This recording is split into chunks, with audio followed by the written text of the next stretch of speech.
नमस्कार, आप देख रहे हैं योगी अनकट। आज योगी अनकट के इस एपिसोड में मैं आपको बताऊंगी उत्तर प्रदेश की राजनीति में एक बार फिर एक सांस्कृतिक और धार्मिक मुद्दे ने तूल पकड़ लिया है। अयोध्या में निषाद समाज के कार्यक्रम में कांग्रेस प्रदेश अध्यक्ष अजय राय के स्वागत में मछली भोज के आयोजन को लेकर सियासी बवाल खड़ा हो गया। इस पूरे मामले में मुख्यमंत्री योगी आदित्यनाथ ने रायबरेली में आयोजित एक जनसभा के दौरान अजय राय पर तीखा हमला किया। उन्होंने न केवल इस घटना को कांग्रेस की दोहरी नीति से जोड़ा, बल्कि अजय राय के व्यक्तिगत इतिहास का भी जिक्र किया। इस बीच बीजेपी नेताओं, सहयोगी दलों के प्रमुखों और अयोध्या के संत समाज ने भी अपनी राय दी है। वहीं अजय राय ने आरोपों को खारिज करते हुए अपनी सफाई दी। तो चलिए योगी अनकट में बिना किसी काटछाट के जरा विस्तार से जानते हैं क्या है ये पूरा मामला।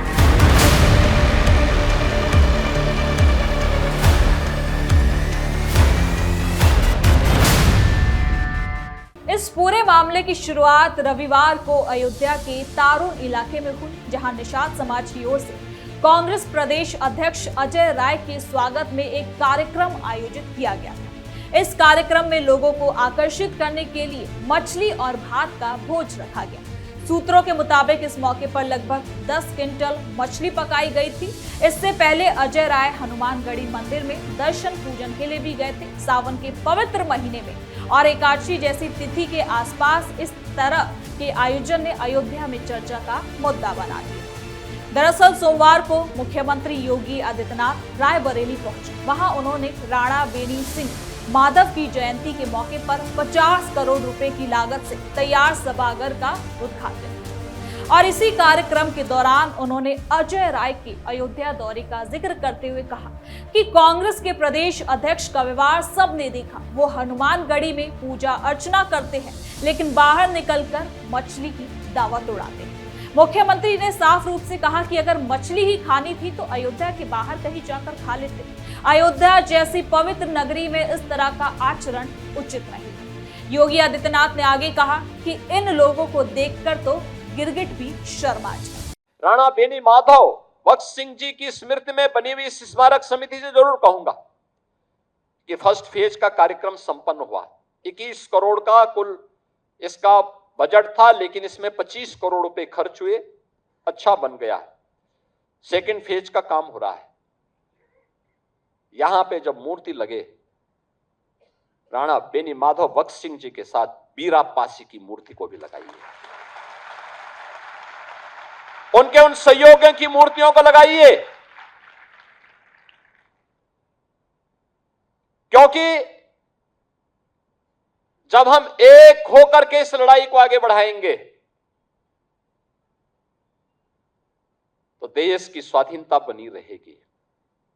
अन्यथा आपने कल देखा होगा, कांग्रेस के लोग केवल विरासत का अपमान ही नहीं करते। कल कांग्रेस के प्रदेश अध्यक्ष का आपने आचरण देखा होगा। हनुमानगढ़ी में दर्शन करने जाते हैं और बाहर जाकर के मछली का दावत उड़ाते हैं, राम राम चिल्लाते हैं।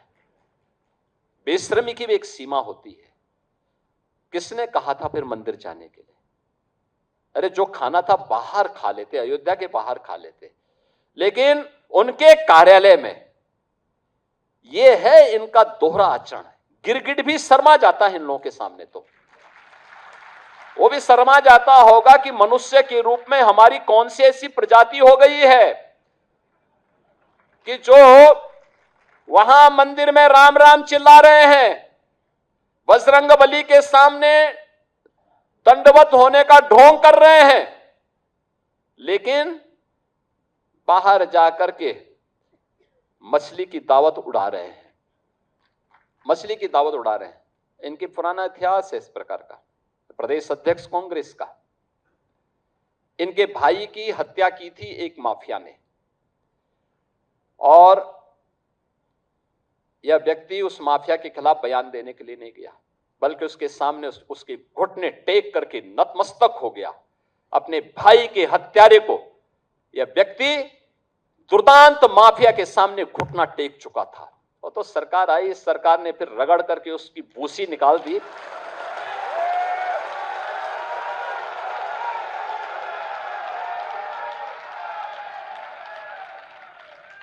अन्यथा इन लोगों ने तो प्रदेश को माफिया प्रदेश बना दिया था, पहचान का संकट खड़ा कर दिया था।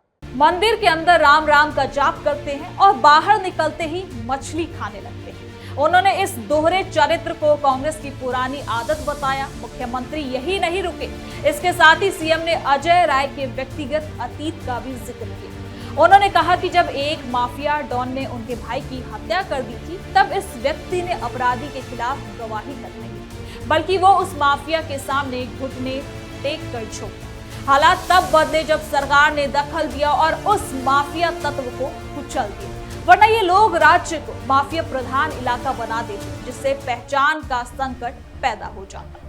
अब मुख्यमंत्री के इस बयान के बाद राजनीतिक हलकों में चर्चा तेज हो गई है।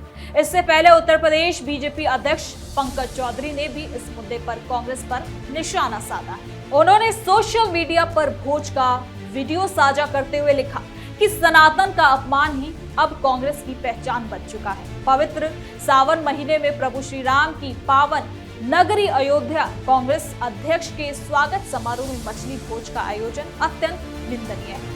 पंकज चौधरी ने आगे कहा कि कांग्रेस पार्टी का इतिहास गवाह है कि इन्होंने हमेशा हिंदू समाज की धार्मिक मान्यताओं, सांस्कृतिक मूल्यों और करोड़ों सनातनियों की आस्था पर कुठाराघात किया है।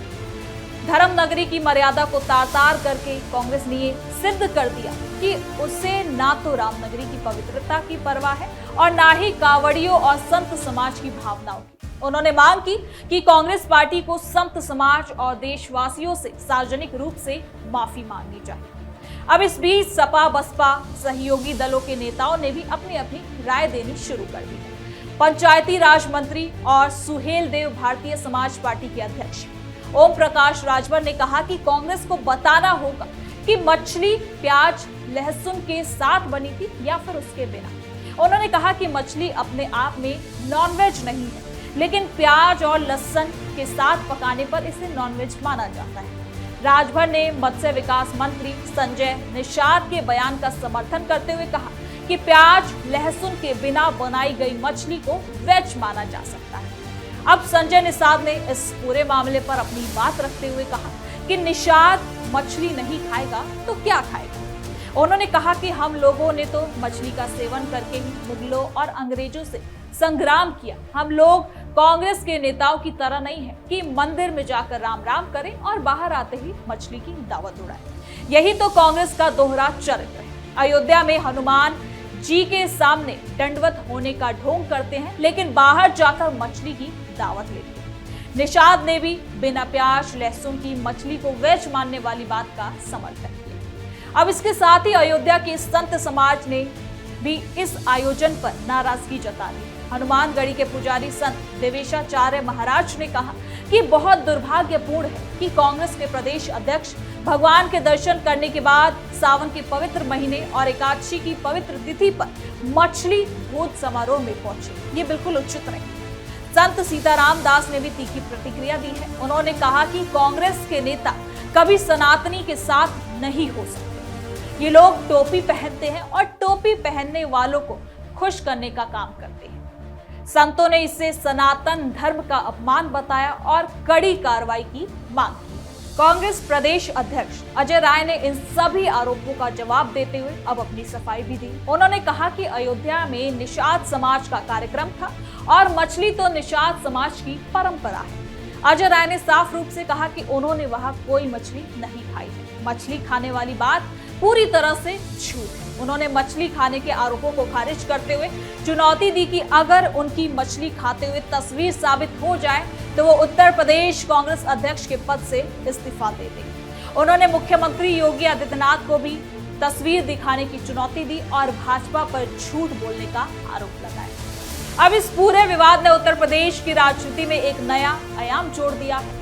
सावन के महीने में धार्मिक संवेदनशीलता को लेकर होने वाले ऐसे मुद्दे अक्सर राजनीतिक रंग ले लेते हैं। अयोध्या जैसे शहर में जहां राम मंदिर निर्माण के बाद धार्मिक पर्यटन और सांस्कृतिक गतिविधियां बढ़ जाती हैं, वहां स्थानीय मुद्दे समुदायों की परंपराओं और धार्मिक मान्यताओं के बीच संतुलन बनाए रखना काफी ज्यादा चुनौती हो जाता है। निषाद समाज मछली को अपनी आजीविका और परंपरा से जोड़ता है, वहीं सनातन परंपरा में सावन महीने को काफी ज्यादा पवित्र और विशेष माना जाता है, जिसमें कई लोग मांसाहार से परहेज करते हैं। अब इसके साथ ही मुख्यमंत्री योगी आदित्यनाथ का बयान सिर्फ एक घटना की आलोचना तक सीमित नहीं है। उन्होंने अजय राय के अतीत का जिक्र करते हुए कांग्रेस नेतृत्व की विश्वसनीयता पर भी सवाल खड़े कर दिए। माफिया के खिलाफ ना बोलने और घुटने टेकने का आरोप लगाकर उन्होंने ये संदेश देने की कोशिश की है कि वर्तमान सरकार कानून व्यवस्था को लेकर कितनी ज्यादा सख्त है। वहीं अजय राय की सफाई और इस्तीफे की चुनौती से यह भी साफ है कि कांग्रेस इस मुद्दे को आसानी से छोड़ने वाली नहीं है। अब अजय राय के अयोध्या दौरे और उसके बाद हुए राजनीतिक हमलों ने एक बार फिर साबित कर दिया है कि उत्तर प्रदेश में छोटी छोटी घटनाएं भी बड़े राजनीतिक अर्थ ले आती हैं। सावन के महीने में मछली भोज का आयोजन चाहे निषाद समाज की परंपरा रही हो, लेकिन अयोध्या और हनुमानगढ़ी जैसे पवित्र इलाके में स्थानों की पवित्रता को लेकर उठे सवालों ने इस विवाद को एक नया मुद्दा बना दिया है। अब देखना यह होगा कि आने वाले दिनों में ये मुद्दा कितना तूल पकड़ता है और दोनों पक्ष इसे अपने राजनीतिक लाभ के लिए कैसे इस्तेमाल करते हैं। फिलहाल अयोध्या की इस घटना ने प्रदेश की राजनीति को एक नया मुद्दा दे दिया है, जिस पर चर्चा जारी है। तो फिलहाल के लिए योगी अनकट में इतना ही। देखते रहिए कैपिटल टीवी उत्तर प्रदेश। कल फिर मिलेंगे नई खबर के साथ। धन्यवाद।